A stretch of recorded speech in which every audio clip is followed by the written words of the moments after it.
bacu mbega mwababonye kaze kaze murakaza kaze muri beza muje tubakumbuye hora mwayo ingo muraba wacu.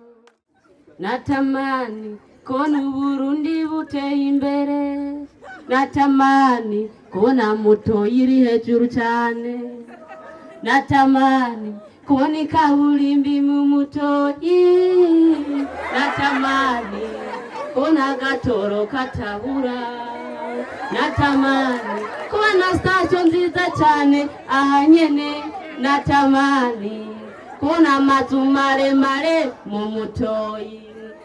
Ikigo SIEP kijeje kumenyesha no kujijura bene gihugu cyaratunganije kuri uyu wa gatanu igenekerezo rya ndwi ruheshi 2024 kiganiro bise nkuyagire.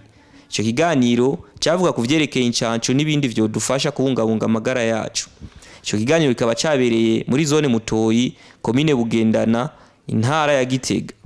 Mwijambo yiwe Nahishakiye Charles arongoye zone Mutoyi yarashimiye ikigo SIEP kuba cyarahisemwo zone Mutoyi kugira ngo habere ico kiganiro. Abanyamutoyi hoye ego murakoze cyane, mubanze mumfashe dukomera amashi bano bashitsi.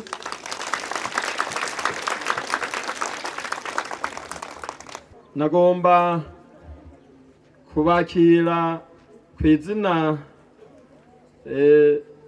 ya mustanteri wacu kuko maje muri komine Bugendana no kwizina ryanje nyene nk'umukuru wa zone nk'uburongoye zone Mutoyi, nkabipfuriza kururanirwa umwanya wose muza kumara ngaha.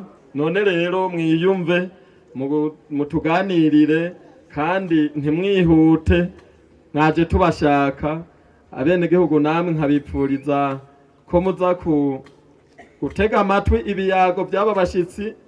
Ndizeye yuko muza gukurikirana hanyuma mutera iteka umutumba n'izone yanyu. Murakoze, nitugira amahoro. Melanie Ndayizeye umwe mu baremesheje ico kiganiro amenyesha ko intumbero y'icyo kiganiro kwa kugira ngo baganirize abene gihugu bongere bibukanye ivyiza vy'incanco n'ukuntu bo kwijukira kuzikoresha buri gihe cyose zitunganijwe. Ico gikorwa kikaba kiri mu bindi vyinshi bimaze gukorwa mu Burundi n'ico kigo SIEP bafashwe mu mugongo n'abasanzwe babafasha. Muri ico kiganiro haratunganijwe utubazo dutangirwa ubushimwe. Ikibazo kigira kabiri mu kiganiro kandi umuganga yariko atuyagira yatubwiye akamaro k'urucanco. Ako kamaro kavuzwe muri kino kiganiro nakahe? Dutera yari nyubariya wagasakoshi ari inyuma gasa n'ubururu. Utwo tubazo tukaba twari twerekeye ahanini ku kamaro k'incanco n'igituma abene gihugu bozijukira.